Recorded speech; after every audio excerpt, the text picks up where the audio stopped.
According to the website DoSomething.org, over 3.2 million students are victims of bullying each year.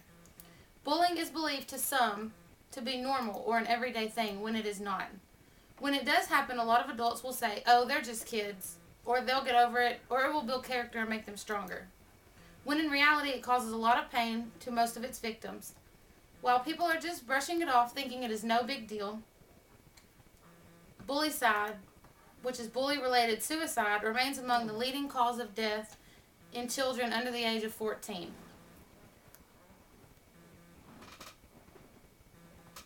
In 2005, which was the last year nationwide stats were available, 270 children in the 10 to 14 age group killed themselves. Bullying can take many forms, but is normally displayed in 4 types of behavior: physical, verbal, indirect, and cyberbullying. Physical bullying can be any of the following: hitting, kicking, punching, scratching, spitting, or any form of physical abuse. The damage of or taking someone else's belongings may also be considered physical bullying. Physical bullying increases in elementary school, peaks in middle school, and declines in high school. While verbal abuse, however, remains constant through all school levels. Which brings us to our second type of bullying, which is verbal bullying. Verbal bullying can include name-calling, insulting,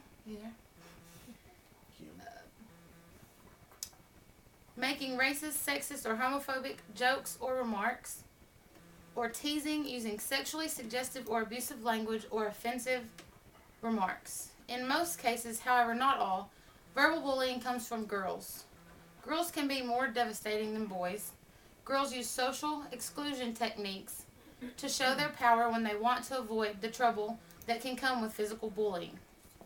Physical and verbal bullying are 2 of the main ways kids bully their peers, but let's not forget about indirect and cyberbullying. Indirect bullying is the spreading of nasty stories about someone, exclusion from social groups, or being made the subject of a malicious rumor. Again, like verbal bullying, this type of bullying is more common in girls because girls don't typically engage in physical bullying. And last but definitely not least, what happens more often than not in today's society due to the increase in electronic devices and the younger kids having much more access to said devices, we have cyberbullying, which is any type of bullying that is carried out by electronic medium.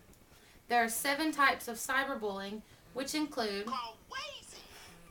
text message bullying, picture and video clip bullying via mobile phone cameras, phone call bullying via the mobile phone, email bullying, chat room bullying, bullying through instant message, and bullying via websites. Now we've covered all 4 main types of bullying, but before I'm done, I would like to share a few facts and statistics with you about bullying. Because of bullying, 160,000 kids in the U.S. stay home from school every day. 83% of bullying incidents receive no intervention and continue to happen. Bullies are 4 times more likely to engage in criminal behavior as an adult and often develop suicidal thoughts. Only half of educators today have received training on how to handle bullying situations. In a 2007 report, it showed that nearly 80% of students who experienced bullying stated that it occurred inside school grounds.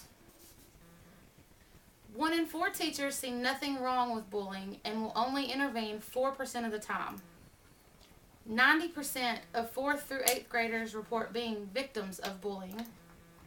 1 out of 10 students drop out of school because of repeated bullying. Harassment and bullying have been linked to 75% of school shooting incidents. Suicide is the 3rd leading cause of death in young people, resulting in about 40,000 deaths per year, according to the CDC. For every suicide among young people, there are at least 100 suicide attempts. And finally, a study in Britain found that at least half of suicides among young people are related to bullying.